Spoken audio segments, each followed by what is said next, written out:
This is Wall Street Week. I'm David Weston, bringing you stories of capitalism. Unicorns used to be rare, but they're popping up more often and getting bigger by the day. We look into why larger companies are staying private for longer and whether we should be concerned. Plus, we're paying a lot of attention to the tariffs President Trump is imposing on China and Europe and Brazil. But we go to Lesotho to see what the Trump tariffs mean for a country whose exports may seem small by U.S. standards, but are big enough to threaten its local economy. And the pandemic made the world far more aware of vulnerabilities in supply chains. What is technology doing to overcome the problems we found? But we start with a major public university transforming itself and its students for a very different world. Michael Crow is the longtime president of Arizona State University. He's won just about every award there is for innovation in higher education, and his institution is working to make sure it keeps up with the times. We decided to change everything, change culture, change design, change intellectual structure, use technology, move in new directions, and then we began measuring learning outcomes. For all the talk about changes in higher ed, including just this week, when the University of Virginia became the first public college to agree to Trump administration oversight, the biggest cause for change, AI, doesn't come up all that often in the political debate. For nearly a quarter century, Michael Crow has led the university that is, by some measures, the largest in the United States. Few people have thought as much about American higher education while also having the ability to influence it on such a large scale. But when we first talked with him a little over a year ago, we didn't cover artificial intelligence. A lot has changed since then. AI will leave a lot of white-collar people behind. Another uncomfortable truth linked to AI. AI. It's not a bubble. Obviously the most disruptive technology in the history of mankind. Egalitarian access to knowledge is at the highest level in the history of our species. What we have is a walking, talking reference library on any subject, and we never had anything like that in our society before. We wanted to know how artificial intelligence is changing the American college experience, what it means for the teachers and students who have now made it a regular part of their lives. But we also asked Crow about the outcomes for recent graduates and how his school is preparing students for an economy that is moving very fast. What does that do to teaching? I mean, back in the olden days, we wrote essays, we wrote blue books back when I was there. How do you do things like essays and evaluations? Well, I think what has to happen, and we've experienced this at ASU with our 6,000 faculty members, several thousand of which are already AI trained, is you have to up the game. Perhaps we were learning too slowly, too incrementally, too much in a regimented or industrial way. With the AI tools that are available now, you can up the game, enhance the question complexity, enhance the answer complexity, expect more of the students. We had somebody give their test out of the business school to an AI system and get everything right instantly. Well, then the test is too easy. The test is too simple. So it's basically a way, in our view, to accelerate learning, to broaden learning, and to speed learning. So you have to look at it as a new way to basically make the game more intensive. The model's always changing. So Plato, was against the written word. He thought everything should be thought through verbally and communicated verbally. There were unbelievable forces against the development of the printed book. And so the internet and its development, the web and its development all had people that were against it. And so AI changes the model in the sense that it speeds it up and intensifies it. It personalizes the learner's experience, but it doesn't teach those core things. There's no values being taught. There's no values being experienced. There's no lived experiences being built. So what we really have here now is we just have this massive hyperspeed calculator capable of going to all of the digitized information, you asking a question about that information and getting the most probable answer. It's all about the questions that you're asking. It's not about the answers, it's about the questions, and that's what people need to really figure out. Does it change the notion of cheating? I'll bet humans have cheated for quite a while. It does change the nature of what is your work. Now, if you're answering a complex question and you're using a reference library and an AI system to answer that question, that seems legitimate. If you're using it to produce your analytical response that's supposed to be demonstrative of your ability, well, then you're cheating. Now, you have to then build a system which recognizes the ability to gain access to these tools. Now, sometimes it's just going to be you in there by yourself taking the test, because they've got to know that you know how to ask the question, you know how to derive the answer, that your brain works in a certain way. Beyond that, the AI systems are going to enhance learning in every possible way, and the idea of cheating will change. At this point, are there some things that you can learn that AI cannot teach you? Absolutely. I mean, an AI system can't teach you to be innovative. It can't teach you to be creative. It cannot teach you grit. It cannot teach you the discovery process. It cannot teach you, I mean, it's a machine. It's an advanced hyper-speed calculator. It can do things that you can't do. It can think around corners that you can't see. But of course, so can a dog. And so it's a powerful analytical tool to enhance our mental capabilities, not to replace them. In order to ensure that AI is a springboard rather than a crutch, Crow says students and teachers will have to raise the bar. And one place he's already seen signs of AI's ability to supercharge progress is in the school's research programs. It's almost unbelievable. We have probably 50 research groups that are using advanced AI to solve unsolvable problems, to figure out how to process materials or manage the Mississippi River in a different way in terms of the flow of the water and the flow of the dirt and other things that go down the river. We've got people doing advanced chemistry now. We're using AI systems to think beyond the way that we normally think, to create more revolutionary opportunity. There was a study recently done by some of our faculty at the speed with which you could complete the work equivalent to a dissertation in genetics, 14 days. What that means then is that the PhD that normally takes 4 or 5 years to set up the experiments, do the work, be evaluated, maybe the PhD student of the future will do the equivalent of 20 PhDs. That will speed up the cures for cancer. That will speed up the analytical tools that will help restore sight in human beings. That will speed up the techniques that use electromagnetic current to affect people with Alzheimer's disease and other neurodegenerative diseases, all of which are computationally limited. Certainly the world has changed enormously since I came out of college a long time ago now.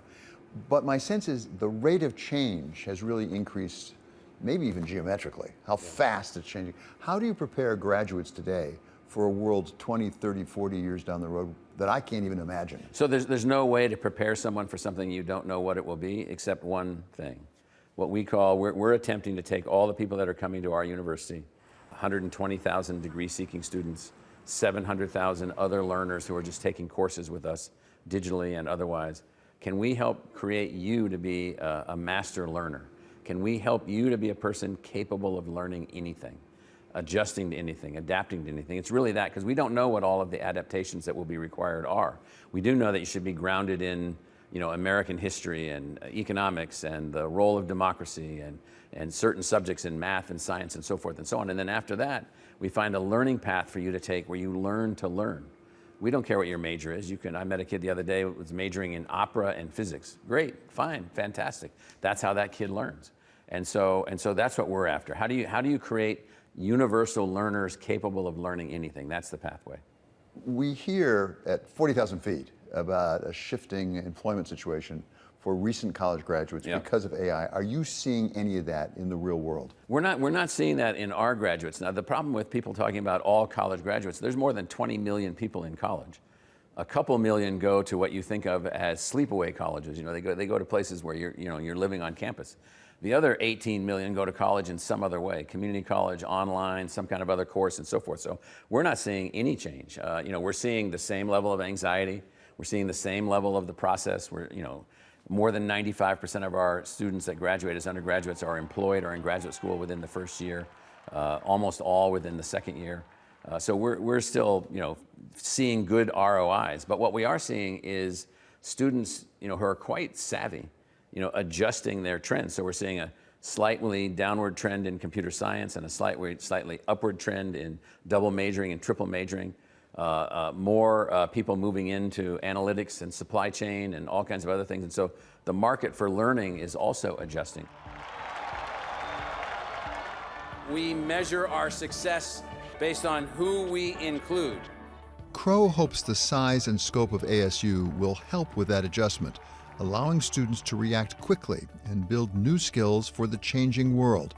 And in a school made famous for opening its doors rather than being exclusive, he thinks the most important skills of all can come from unlikely places. We've even got ways now that we're using advanced AI-enhanced robots to help people that aren't qualified to get into a particular college to do what they want to do to get them qualified.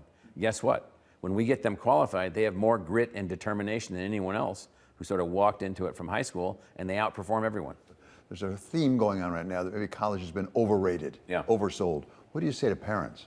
What we have is a way for your child, your student, to learn on the path that's going to enhance their ability to be most adaptive throughout their life. So don't worry about their major. So we get these parents that say, well, my kid needs to major in accounting so they can get a job, or they need to major in anything other than political science or history or English where they'll never get a job. That's actually not true. Some of the hottest things that we have that we're producing right now are English majors that can code. And so they have a broader perspective and they can code.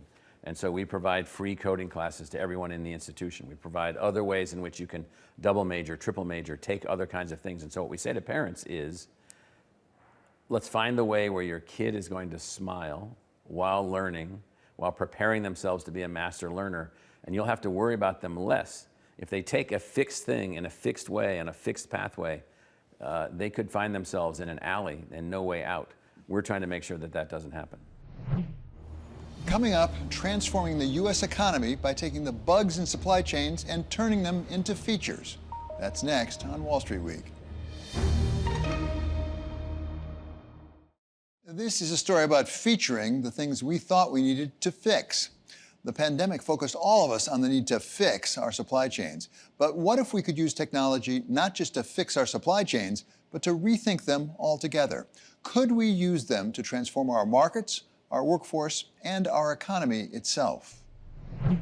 Stopping the spread of the deadly coronavirus has meant stopping the spread of more than just germs. Goods, parts, and people have been halted in place. I think the pandemic sort of brought logistics to the limelight, from this tucked in the corner industry to really be in the forefront of all of us, of consumers and society. And when supply chains stop, economy stop. Going back to the COVID days in 2020, we started buying online like we had never seen before. And so what happened then with all of that cargo rushing in, it was like taking 10 lanes of LA freeway traffic and squeezing them into 5. But what if we could use technology not just to fix supply chains, but to rethink them altogether? Could we use them to transform our markets, our workforce, and our economy itself? Logistics is the largest cost for the manufacturing and retail economy. And if you drive that cost down, like anything else we have seen in the history of economy, you unleash the next epoch of economical activity. Lior Ran recently became COO of autonomous trucking company Waabi after co-founding Uber Freight back in 2017. Their cost of goods moved is sometimes 30–40% of their cost of operation. It's a prohibitor for them to scale and to be bigger. If you take that cost down, you essentially democratize access to logistics. You encourage more economical activity. If you reduce the friction, in the end of the day, it's friction in the system. If you reduce the friction in the system on manufacturing, on distribution, on moving those goods around, you just unlock a bunch of new economical opportunity. You unlock manufacturing strength. You unlock new predictability. Back to COVID, you unlock resiliency.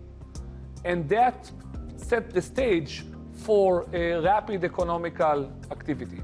The stakes are enormous. But how to get from here to there? Ron says the answer lies, in part, in that artificial intelligence everyone's talking about. I think AI allows you, the way I think about it, really like 3 levels of optimization and supporting function. One is logistics is a highly fragmented, highly manual ecosystem. You have hundreds of thousands of operators acting as glue, overcoming all those information challenges, doing a lot of repeated manual tasks, which is really sort of like taxing the system from a cost perspective and from an efficiency perspective, and more importantly, just from a time perspective. The second level is optimization. Can we now actually start looking at the supply chain holistically and start driving smarter decisions? Can we optimize those empty miles? Why does it need to be 40% empty miles? If we know everything and we could connect everything together and we can actually start smartly designing the network so you can actually minimize those empty miles. And the last level is using AI to truly drive better decision making. Let's have a ChatGPT for my supply chain. And the most important one is unleashing AI to the physical world with physical AI and self-driving, which I think is really sort of the deepest disruption and the most profound change that we'll see with AI in supply chain in the next decade. Part of what Ron envisions for the future is happening right now in the port of Los Angeles. There's so much here, and I think we're just scratching the surface. Gene Soroka is the executive director of the Port of Los Angeles, the busiest container port in the United States. One of the areas that we stepped into right away was digitalization of all the port's information. How many ships are coming in, containers, what trucks and trains need to be planned? How do we get our great skilled labor at the right place, anticipating the cargo that was coming in? So we worked with the Waabi tech company to develop the first information sharing system for a port here in the United States. We call it the Port Optimizer. We can now see cargo 40 days before the ship arrives into Los Angeles, giving us ample time to plan all those things: the skilled labor, the land, the machinery, and just that intuitiveness about how we're going to handle things if something doesn't go to schedule, and normally that's the case. There's always an adjustment that has to be made in the supply chain. So now we can see things every morning, a dashboard of information about the velocity, the vital statistics of the port, and I can tell you after about 90 seconds of a review how we're doing and what we need to do next. That digitalization started to introduce prescriptive and predictive analytics. Then we start to get into really interesting engineering work. We're going to have a project here on the Vincent Thomas Bridge to resurface it. So we're using geospatial mapping and great companies like Esri and the Jet Propulsion Lab to help us now simulate traffic patterns ahead of time and in real time allow drivers to move around with much more knowledge than they had before. It's going to help this trucking community out in a tremendous way. What Soroka is pursuing within the Port of Los Angeles, Roger Penske is doing on roads coast to coast and even around the world. We do 500,000 vehicles. We're in port continents in 9 countries, and we have our truck leasing, rental, and logistics, and we have 44,000 people. So it's a real enterprise. From artificial intelligence, what we're using in the truck leasing business, we're downloading 200,000 vehicles a night with operating data. When I look at the amount that we capture on an annual basis, it's 1 billion units of data. And we run 5,600,000 miles with our trucks. And when you take that, we need somewhere to aggregate it. So we're starting to use what we call Catalyst AI. It's a AI product where we look at the data, we diagnose the data, we go to our customers, and we use this as a connection. The Penske company's use of AI is not limited to monitoring its massive fleet. It also uses it in the maintenance required to keep that fleet on the road. We then become to build a process where we have predictive maintenance. So AI is telling us this truck should come into our shop. You might have the same truck, but a different duty cycle. So when that truck comes in our shop, what happens is the mechanic goes to the computer, he scans the barcode or the VIN number on the truck, he puts on a headset with a mic and what we call guided repair. And that guided repair takes him through the whole maintenance process on the trucks. And then that data, because it's live, goes into our SOS center, which is our call center for breakdown. This whole avenue, downloading the data, taking it, making it real. Then we take it, and for the customer, we'll go back to you as a fleet, and we'll take and give you your data live and how we compare location to location you have. And we can look at that and then determine what are the things that we have to do to take action. We have 15,000 customers, and many of them don't have the opportunity to have this kind of data. So it's sticky, it's important, and it's taking all the technology that we can get. Whenever we begin to talk about automation and AI, people raise questions about jobs. What's the effect on jobs? Are you going to eliminate a lot of jobs in supply chains? It's a hard job. And many young folks do not want to take on this job, being 300 days on the road, not being able to raise a family, not being able to have predictable access to sleep and food. I think for the foreseeable future, as you start rolling self-driving gradually, you augment those jobs, you fulfill the empty spots in the demand for those jobs, you don't replace those jobs. There's going to be plenty of time for the existing population to retire over the next few decades as the truck replacement cycle, again, it's like 4 million trucks in the United States. It's going to take a while until self-driving will actually sort of make an economical dent to the driving population. So I see that as a gradual job transition on self-driving. I think if you look at knowledge workers, I think we'll see a faster transition because the digital AI is even more prevalent and will scale potentially even faster. I think there it's about an opportunity to up-level. So at Uber Freight, we've automated a bunch of those manual repetitive tasks, but then those folks have been up-leveled and they're now more sort of an orchestrators of an orchestra.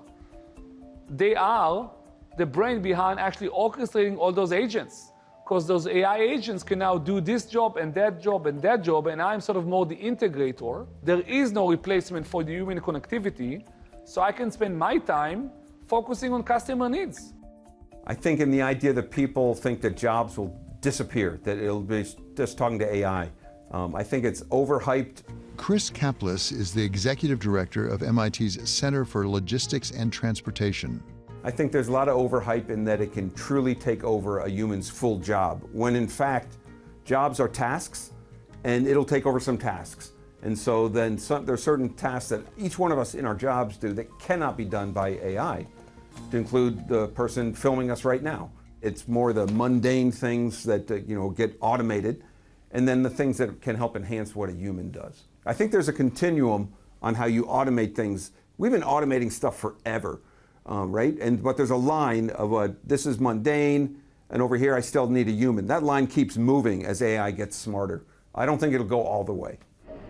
Artificial intelligence may well transform our supply chains, but to get there, it's not enough to have AI alone. It has to be linked to autonomy. What is AI without autonomous vehicles? What are autonomous vehicles without AI?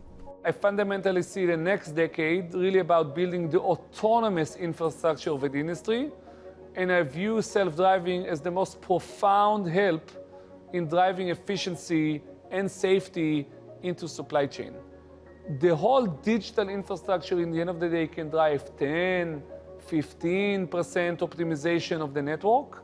When you start actually moving assets in a self-driving way, when you can move an asset from 6 hours a day of being utilized with a human driver to 20 hours, 24 hours, when you can drive safety into our roads with thousands of unnecessary deaths and 500,000 related incidents in the US every year on trucks, you can make a profound change and a profound help to the industry. This is the time. I think it's a confluence of many things really coming together to make the next year, not even 5 years, the next year transformative from self-driving in the industry. Like, this is game time. This is real now. It's happening.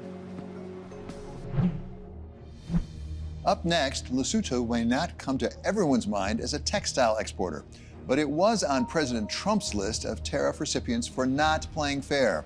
We go to the country in southern Africa to see what a small kingdom can do to stand up to the world's largest economy.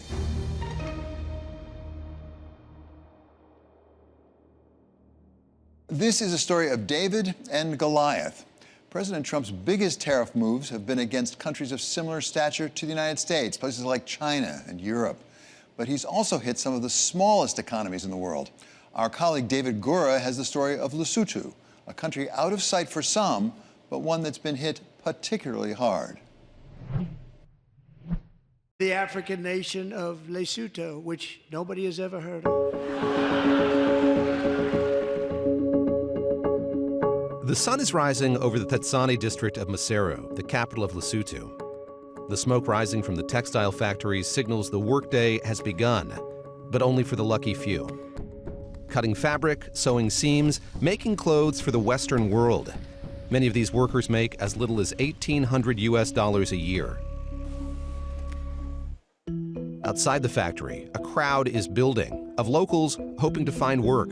Any kind of job in the factory, they will accept it.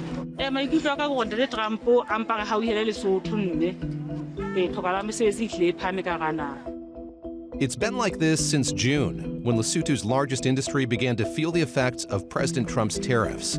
First, 50%, among the highest rates in the world at the time. It came as a shock to us. Luckily, later on it was revised to 15%. Sam Matekane is the Prime Minister of Lesotho. He declared a 2-year state of disaster for his country's economy after the tariffs were put in place.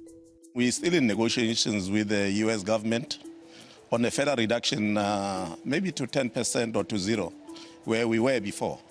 We would appreciate the reduction, and as well as the renewal of AGOA, because AGOA has just come to an end now. The African Growth and Opportunity Act. AGOA, the African Growth and Opportunity Act, signed in 2000, gave some nations in Africa duty-free access to the U.S. market. That deal expired last month, and while the Trump administration has said it would support a 1-year extension, that hasn't happened. The Prime Minister says AGOA's expiration and the higher tariffs have had a crushing effect on Lesotho. Well, we are hoping for the best. Negotiations are still ongoing, but we are hoping for the best of the best. Dubbed the denim capital of the world, there are 2 industries that drive Lesotho's economy, a landlocked country of just over 2 million people surrounded by South Africa. Those industries are diamonds and textiles. Diamond prices have been in free fall since 2022, and that's led to layoffs in Lesotho's mines. Now, it's textiles that have been hit hard. As recently as January, Lesotho's central bank expected the sector to grow in 2025. But by June, it had downgraded its forecast by more than 10 percentage points, saying textile and clothing manufacturing would, quote, shrink significantly due to the negative impact of newly imposed tariffs. Afra Expo Textiles is feeling that pressure. Teboho Kabeli is the company's founder. But at the end of the day, one must specialize on something. If it was a big shock, if you know what happened with COVID, it was something similar to that, because it meant shutting down. And when you shut, you mean 30,000, 40,000 jobs. The U.S. imported more than $235 million worth of goods from Lesotho last year, about 11% of Lesotho's total GDP. That represents just a tiny fraction of America's. 47% of Lesotho's exports are clothing that'll end up being sold by retailers such as Walmart and Levi's. Some of President Trump's branded golf shirts are made in Lesotho. But the trade relationship has been unbalanced. Last year, Lesotho imported less than $3 million in goods from the U.S. And although Trump might have been unfamiliar with the country a few months ago, that imbalance was enough to make Lesotho a target for tariffs. Such horrendous imbalances have devastated our industrial base and put our national security at risk. They've ripped us off left and right. But now it's our turn to do the ripping. Kabeli didn't imagine the American president was talking about him. His factory is one of only a few that's locally owned in Maseru. The biggest punch was on the foreign direct investors, who are the biggest. And where are their head offices? They are not in Lesotho. It's just their workers here who are producing employment for our people. And therefore, our people are out of work, and now we suffer, you see. But if we could have taken it up to our hands, then we would be now knowledgeable of how do we talk to other markets easily. But we never take that opportunity. The government failed to produce their own. The unemployment rate in Lesotho in 2024 was 30%. That's the most recent official data collected before the tariff-induced layoffs began. Tsepang Makakole is the General Secretary of the Economic Freedom Trade Union. Very devastating. We are in a bad situation now. Our economy is so ailing. We have a problem because the factory workers are the ones who are contributing a lot in our economy. So if the factories are not engaging a lot of workers, then it means we have a big problem as a country. What, if anything, is the government doing to improve the economy here? Not doing anything. We don't see anything yet. But the government says Lesotho is not competing on a level playing field. The introduction of the tariffs have put us in the disadvantaged positions because now the tariffs are not equaled. You know, in many countries you'll find that they've got lower tariffs, others have got higher tariffs. So the ones that has got the lower tariff have got advantages over the ones that have got higher tariff because the business can be able to move from other countries to other countries because of that. Kenya's tariff rate, for example, is lower than Lesotho's at just 10%, which makes it more attractive to foreign investors looking for a manufacturing hub. Given that, what can a country like Lesotho do? Trudi Makhaya is a Johannesburg-based consultant who works on trade and geopolitics at the Boston Consulting Group. It is devastating in the short term, and to pivot is not always easy. So the idea that workers can be retrained, do new things is difficult. So to that extent, the preferences and the access to the market, just the pure access to the market is important. I think where a different argument can be made is that if you look globally at the level of U.S. trade, we still see, from WTO figures that 80% of trade is still happening outside of the U.S. contribution, still happening on kind of regular trade rules on most favored nation principles. So there is a sense that there is a world out there that continues, but it would be folly to underestimate the second order and the third order effects that come from this, because once we're seeing all of these production shutdowns, we see investments being pulled out. So I think it becomes very difficult for a small landlocked economy with significant development challenges to find other ways to grow itself out of this situation. And I think that's why, trade policy like AGOA and also just general market access has been an important part of the economic growth story of the past 30 years.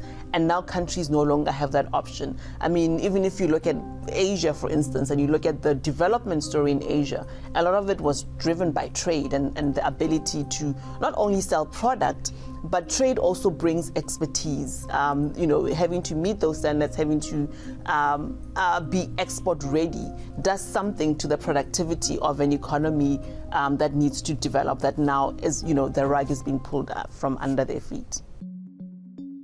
Makhaya says that while the trade story has devastated Lesotho's economy, the ramifications of President Trump's trade policy go beyond exports and imports.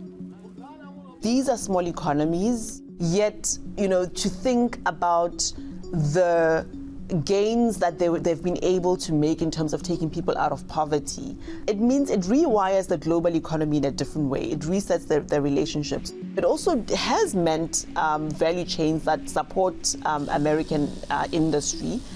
So in many instances, you'd have investors that come from the United States, not always. You would have capabilities that are delivered by American institutions. So, to the extent that you create a market, creating a market also means that the people that you want to sell things to should also be able to sell things to you and develop their purchasing power. So to the extent that you open up your markets, you're developing that purchasing power in other parts of the world. It also means strengthening relations between countries. We do see generally that there's greater trade within the South, and that is going to happen. But it doesn't mean that therefore the West should, step back. Because by losing economic relationships, it also, weakens the geopolitical ties that have been so important for global stability. So even from that perspective, if you want to look at it from a security lens, there are benefits to ensuring that countries are able to attain some level of economic self-sufficiency and are not beholden to other influences which might also take them in ways that are hostile to interests. In countries like America. Since taking office, President Trump has rewired the global economy. For now, countries like Lesotho appear to be losing out. But Teboho Kabeli says it's also given his country an opportunity. I asked him what he'd say to Trump, the American president who claimed he'd never heard of Lesotho, if the two ever met. I would say thank you, President Trump. Thank you. For making Lesotho known. For a president of a powerful country like US to mention Lesotho in his Congress, you know, is a powerful marketing tool to say nobody knows where Lesotho is. And everybody else now started traveling to Lesotho. Thank you, President Trump. And also, the world will now tend to ask, what is Lesotho good in? It's good in producing high-quality garments to the US market. That is why I said, thank you, President Trump. If it was possible for me, I would shake your hand and say, thank you for making us wake up, because that was a wake-up call. In the biblical story, David beat Goliath. But Teboho Kabeli says it's not about winning and losing, but about finding common ground. President Trump is a businessman, and my prime minister is a businessman. What they have to do is just to talk business. President Trump, I've got this and that and that. I can supply you good, high-quality goods. What do you want from me? Let's change the way we were doing things, because the giant has dictated that. Coming up, why some of our biggest and most innovative companies won't let us own a piece of them, and whether we should be concerned.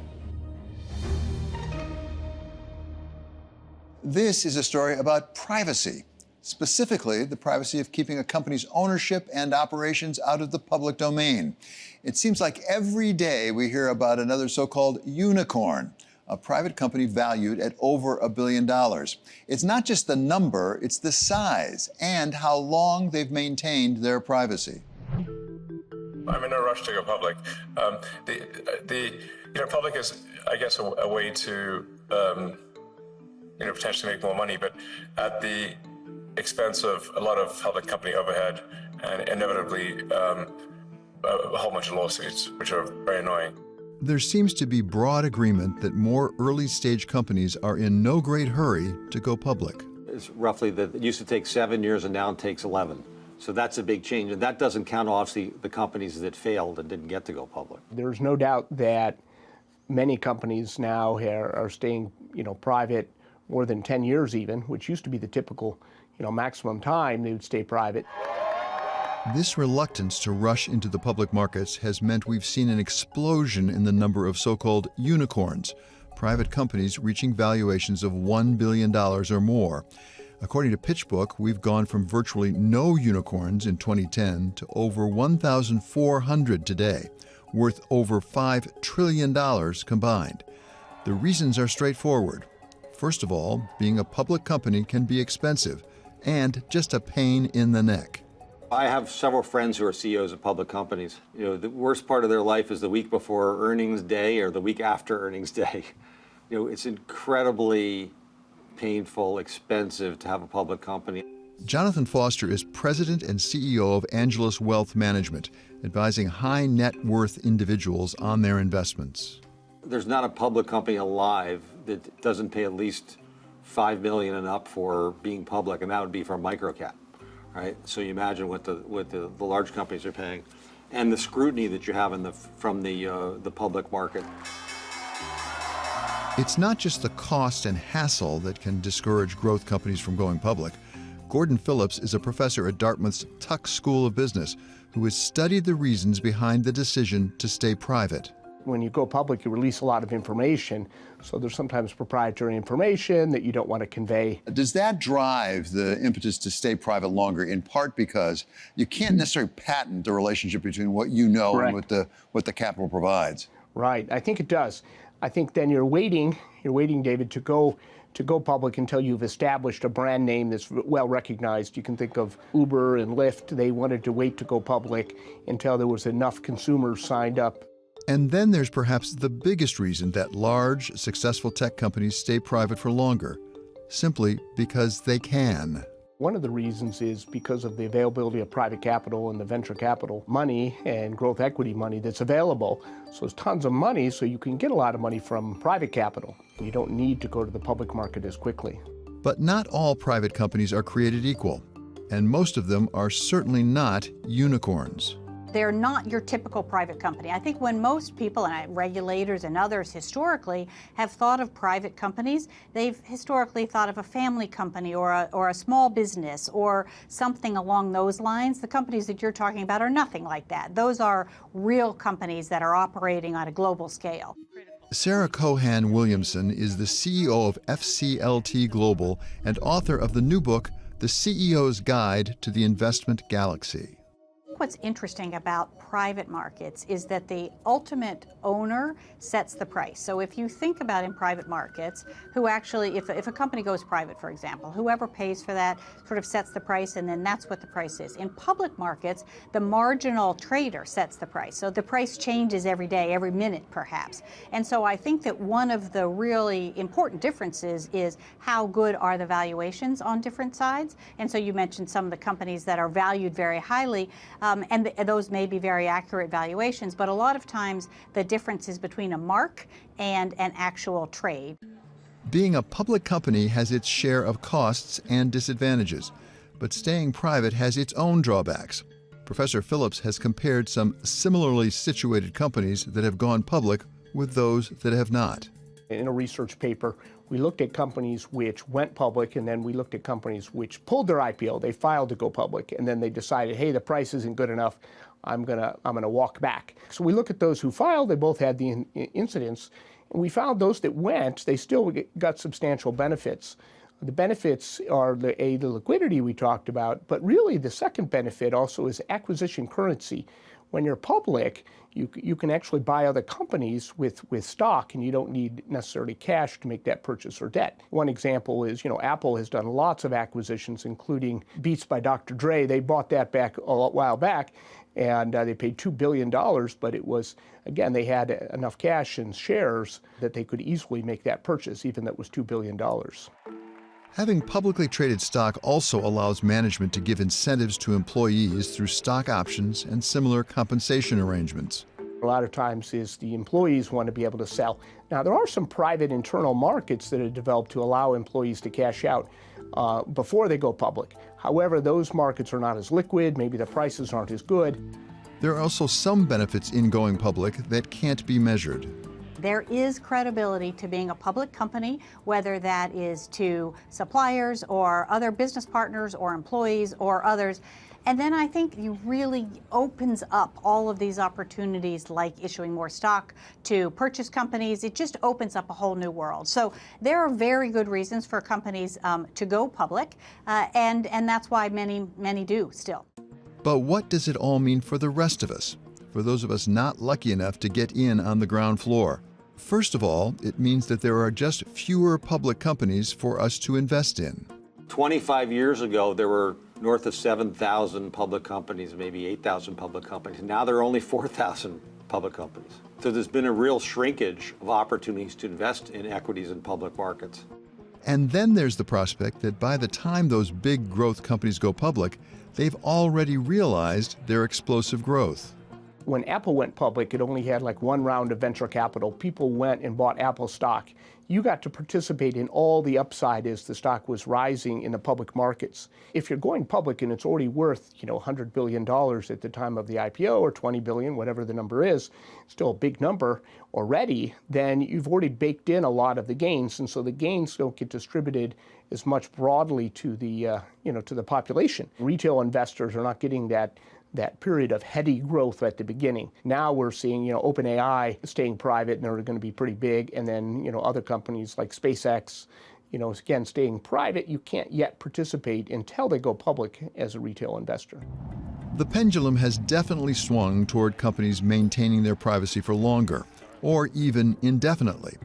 But as so often happens in the markets, what looks like a long-term trend may turn out to be more of a cycle, in no small part because coming into the sunlight over time has given investors some pretty favorable returns. I asked ChatGPT a great question a few weeks ago. What is the relative return between putting $1 million into residential real estate on an unleveraged basis in zip code 90049? So that's, in Los Angeles, which is where I happen to have a home, and that's been one of the great residential markets in America. I said, doing that versus $1 million in the stock market from 1960 to today.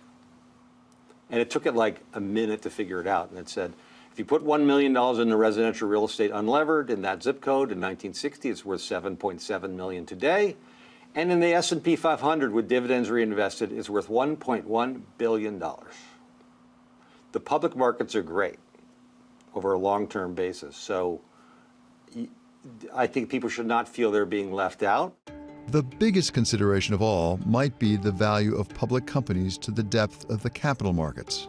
Well, if you look at economic history, you will see that the most vibrant economies over time have had a vibrant public market. So I think there is public value in vibrant public markets. And of course, that's where we come back to this level playing field argument, which is it used to be 10 or 20 years ago that a regular retail individual, just a regular citizen, would be very unlikely to have much exposure to the private markets. But today, because there's such a large portion of pension plans, defined benefit plans in particular, and other investment vehicles, individuals do have a lot of exposure to private markets if they are a participant in a pension plan. With all the pluses and minuses of going public or staying private, in the end it comes down to more than just capital structure and protecting your trade secrets and incentive compensation. So I think as a business leader, the question is really what kind of company do you want to be, as much as what kind of capital do you want to get. The best company leaders think about their investor strategy just like they think about a customer strategy. So if you ask a CEO what their customer strategy is, you can almost always get a very clear answer about what kind of customer they're targeting, in what location, why. If you ask a lot of leaders what is their investor strategy, you don't get nearly as clear an answer. And it's really important to have that kind of clarity because those investors will end up dictating or at least nudging the company in certain directions, whether it be shorter term or longer term. So have an investor strategy that's just as robust as a customer strategy. Coming up, what the Trump tariffs mean for the rest of the African continent. Since 2000, much of Africa has received duty-free access to U.S. markets via the African Growth and Opportunity Act. But AGOA expired in September and faces an uncertain future. So how does the fastest-growing continent in the world chart a path forward? Trudi Makhaya is a former economic advisor to the South African president and now works as a special advisor at the Boston Consulting Group in Johannesburg. So AGOA has been a very important intervention. I think right from the start, the idea was to try to move African economies from exports that are completely in commodities, raw commodities that are not processed. So AGOA was going to be part of the story of giving countries and economies access to the American market in a way that allows them to develop capabilities in manufacturing. Of course, given the structure of most African economies, light manufacturing became the sector that become prominent. So you see a lot of textiles and clothing, but also agro-processing having benefited a lot from AGOA. So you see countries like Ethiopia, Eswatini, Kenya, Lesotho having really developed significant textile and clothing industries on the back of this. So across the board, you really see this as an intervention that has helped to attract investment in these sectors and also encourage domestic producers to expand their capabilities so they can take advantage of the United States market. In many of the instances, these countries are very small. So in terms of their own demand of American products, they're constrained given their income levels, but they've been able to increase their exports towards America. You see the case of Lesotho, where a full 20% of their imports or of their exports have gone to the American market on the back of AGOA. Countries have had different utilization rates. So countries like Lesotho, Eswatini, Kenya have really taken advantage of the preferences. So there's the one element that utilization differs across the continent. But in some instances, the other preferences that were in place meant that countries didn't necessarily take up AGOA. So that's the one thing in terms of differential optimization of the agreement. I think the other is the idea of getting countries out of commodity dependence. We still see many African economies commodity dependent. We see that where AGOA has been utilized, they've gone into light manufacturing, agro-processing, but with concentration in a few value chains. So in a way, the diversification isn't what one would expect given the size and the possibilities of the American market. Because of some of the other constraints in these economies, you find that it's a few sectors that have benefited. So the case of Lesotho, once again, close to 90% of their exports were in the textiles, clothing value chain and not in any other product. A U.S. trade accord which granted duty-free access for 1,800 products from 32 African nations has expired. The Trump administration, though, has signaled support for a one-year extension, but legal uncertainty is leaving investors and exporters in limbo. For more, let's bring in Bloomberg's Ndiro Oganga, who's joining us now from Kigali. Ndiro, what's the real impact on the expiration of AGOA for African exporters, consumers, and also jobs? Good morning, Jennifer. So the impact is really clear. The African Union estimates that 350,000 direct jobs are going to be impacted. 1 million indirect jobs are also at risk. And if we just put this into context of countries, take Lesotho, for example, 12,000 jobs at risk, and this is a third of the total industry. Kenya, 66,000 jobs at risk. And these are just not numbers that are pulled out of thin air. If we go back to 2021, when Ethiopia lost their AGOA access, 11,000 jobs were lost. And so what we're looking at right now is U.S. consumers could be contending with higher prices and also a reduced pool of goods to choose from. I mean, there's still the optimistic case where, there are calls for an extension while more advocacy happens for a different kind of framework. But I think realistically, when we just read, overall the picture that's emerging from the U.S. itself in terms of how it sees relationships with countries going forward, there is quite an emphasis on bilateral negotiation. There's quite an emphasis on tapping into countries' resources in terms of critical minerals partnerships, private sector partnerships that have come to dominate how this administration thinks about trade. So to think of an overarching framework like AGOA going forward, I think is difficult. And I think we have to contend with the reality that the face of trade relations with the African continent is different, and countries and companies have to think about how they configure themselves in this more bilateral and deals-oriented approach to trade policy. I think if we, at BCG, we have a trade model and we've looked at where trade is going for the African continent, and we see Southern Africa pivoting a lot towards China and East Asia. We see West Africa doing something similar. Northern parts of Africa still maintaining very strong EU linkages, but also Gulf and Middle East are playing a more important role. And East Africa, interestingly, still being balanced and trying to maintain relations both with the West and China. And in that configuration, key challenges emerge. For those who are pivoting towards China and East Asia, it's still very import heavy from African countries importing a lot of manufacturing from the East and exporting commodities. So you see that the diversification play might actually reinforce the patterns that we were trying to get out of in terms of getting value addition for African countries. So that's the one complication. Of course, we see China having opened its own market, tariff-free access for African countries.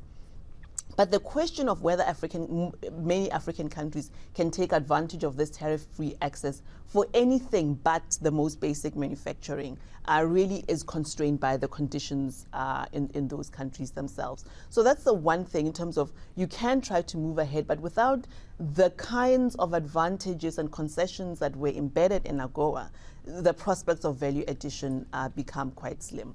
The other play that all countries have been talking about, the African Union has been talking about, is trading more within the African continent. You know, this was long-standing aspiration even before AGOA and the recent trade situation. And it's an aspiration that makes sense from the perspective that on the African continent, trade is still very low relative to other parts of the world. You know, it makes sense to start trading with your own neighbors. Theoretically, it should be cheaper. It should enable you to build scale for your companies. But once again, we see in our work in infrastructure that a lot of what constrains intra-African trade is not just the rules. The AfCFTA is being implemented. Countries have signed up to it and are committed to it. But the ability to move goods around the African continent, still more expensive to move them within than to take them without. So the prospect of intra-African trade is important and is another play, another option, but it's a long-term play. It's a 10-year play to really unlock these markets. So I think if we look at those two plays, diversification of partners, more intra-African trade, very important things to do, things that development partners should be supporting, but are not going to alleviate the short-term pain that African economies are going to take. That does it for us here at Wall Street Week. I'm David Weston. See you next week for more stories of capitalism.